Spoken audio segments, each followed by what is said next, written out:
Welcome back to my channel.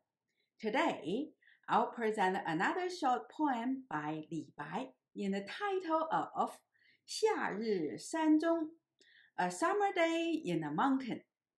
In my last video about a short poem by Li Bai, I talked about how much Li Bai enjoyed the lifestyle of a Taoist hermit. Today's poem expresses another aspect of Li Bai's enjoyment of the Taoist lifestyle. This kind of lifestyle was first articulated by the famous Zhulin Qixian, or the seven worthies of the bamboo graph of the 3rd century CE. They dedicated most of their time debating metaphysical issues, especially those discussed in the Taoist philosophy. They were also accomplished artists, known for their talents in painting, poetry, and music. They rejected all the Confucian morality and etiquette, such as serving in the court, taking up responsibilities for their extended families, being kind to friends, or even dress up properly in the public and being polite to others. Here is a brick carving from a tomb going back to the 5th to 6th century CE. There are at least 3 figures who expose the parts of their bodies in this brick carving. Here are 2 paintings of Taoist hermits from this period. I called this period as the Chinese New Age and posted a video clip a while ago. Here's the link. This lifestyle was kept as part of the Taoist tradition and was later adopted by many Confucian scholars as an escape from the rigid Confucian morality and etiquette. Sometimes the Taoist hermits or frustrated Confucian scholar officials even pushed this lifestyle to the extreme, like getting drunk in official gatherings or running naked on main streets in the broad daylight, like the Ming Dynasty painter and poet Tang Yin. Here is a part of a painting by Tang Yin. He was such a character and had so many misbehaviors that he was a character in many contemporary Chinese comedy movies. I might make a video about him in the future. Let me know if you are interested in his life story. Some of this lifestyle is still kept alive today. Many men roll up their t-shirt, exposing their stomach during the hot summer in the north, particularly in Beijing and Tianjin. The Western media even gave the fashion an English name, called it Beijing Mankini. They were known as Beijing Bangye in Chinese, or the Beijing Bikini Ankles. This caused quite a bit controversial in China when it was picked up by the Western social media a few years ago. Apparently, the lifestyle presented in today's short poem is part of this Taoist lifestyle. I'm Dr. Gao, a philosopher specialized in classical Chinese philosophy and poetry, professional ethics, and philosophy of medicine. I make videos about the classical Chinese poetry, Chinese history and philosophies, and philosophy of traditional Chinese medicine. Please click the like button and subscribe my channel. Your support is very important to me. I enjoy talking to you on this topic, so please join me for the discussion on any related topics. If you have any question, please contact me. Here's my email address. Now, let me read today's poem in Chinese first. 懒摇白羽扇，罗毯青林中。脱尽挂石壁，鹿顶洒松风。懒 means lazy. Yao means waft. Bai means white. yu means feather, san means fan. 裸 can be used as either verb or adjective, meaning to expose one's body or being naked. 坦 is more specific, meaning to expose one's chest, as in the phrase of 袒胸露背, or to expose one's chest and back. Since the poem is easier to translate from the first person's perspective, so David and I just translate 裸坦 as bearing myself. 青 means dark green. 林 means forest. 中 means in the middle of. 脱 means take off.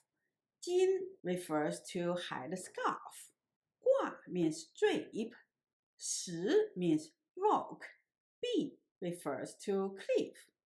石壁 literally means rock cliff.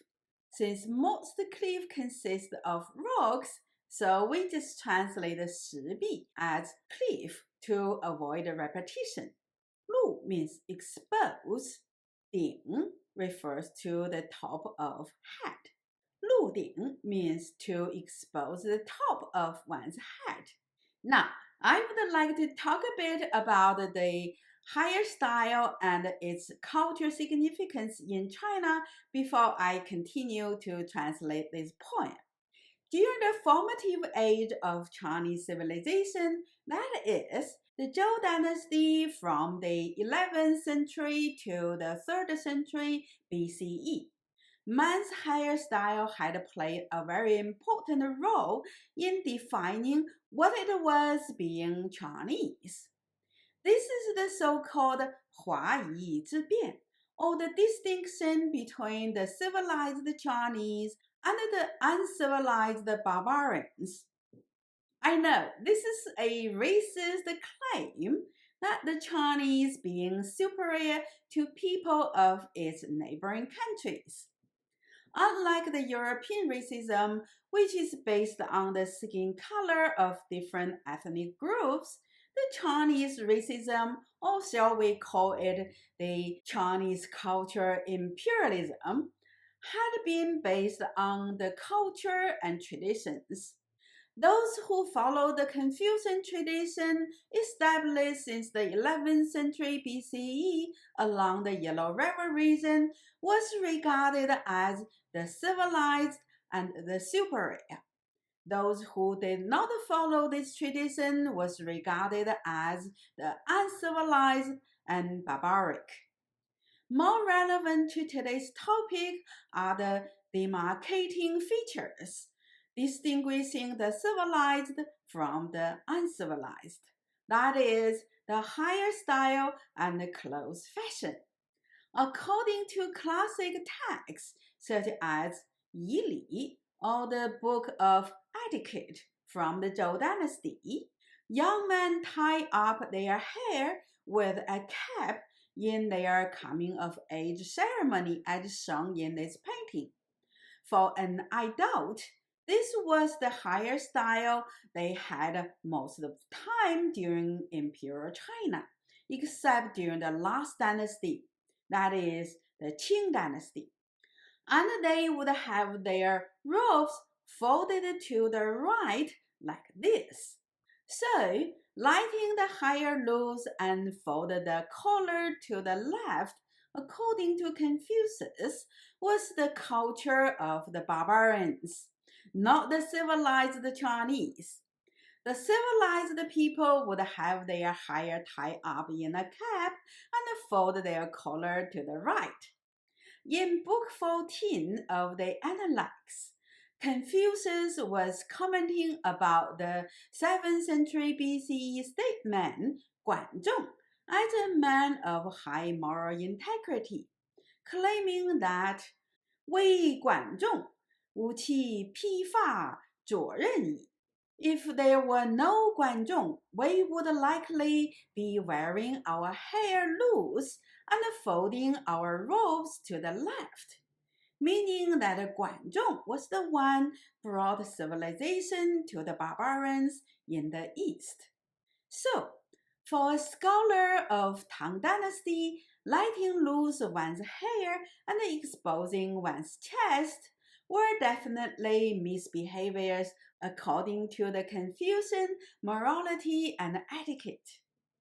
Du Fu, in his poem about the 8 drinking immortals, also commented on the crazy calligrapher Zhang Xu, stating that 张旭三杯草圣传，脱帽鹿鼎王宫前，挥毫落纸如云烟。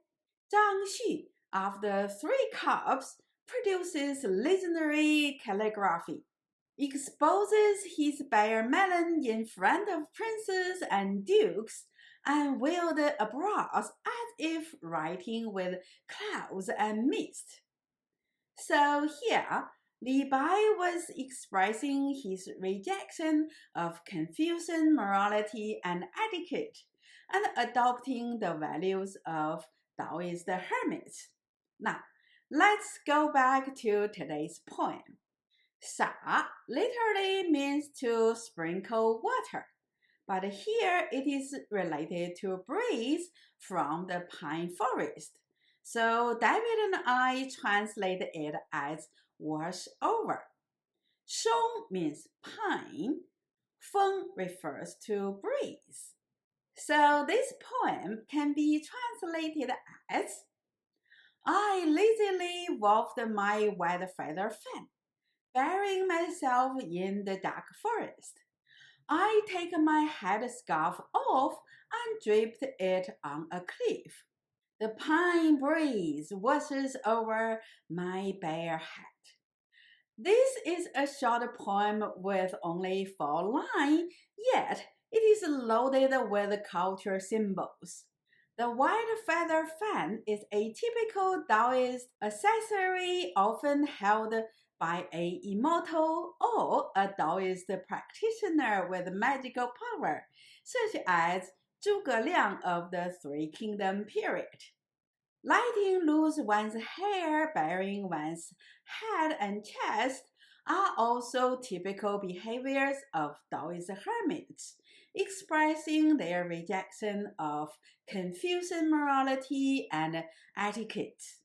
The sighting of the dark pine forest is another strong symbol of Taoist attachment to the nature world, where the Taoist hermits would allegedly absorb energy from the nature world and cultivate their spirituality and immortality. Of course, I might be overreading this short poem. After all, Li Bai might be simply enjoying the cool breeze in a mountain in a hot summer day. I'm Dr. Gao, a philosopher specialized in classical Chinese philosophies and poetry, professional ethics, and philosophy of medicine. I make videos about the classical Chinese poetry, Chinese history and philosophies, and the philosophy of traditional Chinese medicine. Please click the like button and subscribe my channel. Your support is very important to me. I enjoy immensely talking to you on these topics. So please join me for the discussion on any related topics. If you have any question, please contact me. Here's my email address. Thanks for watching my video. I'll see you next time.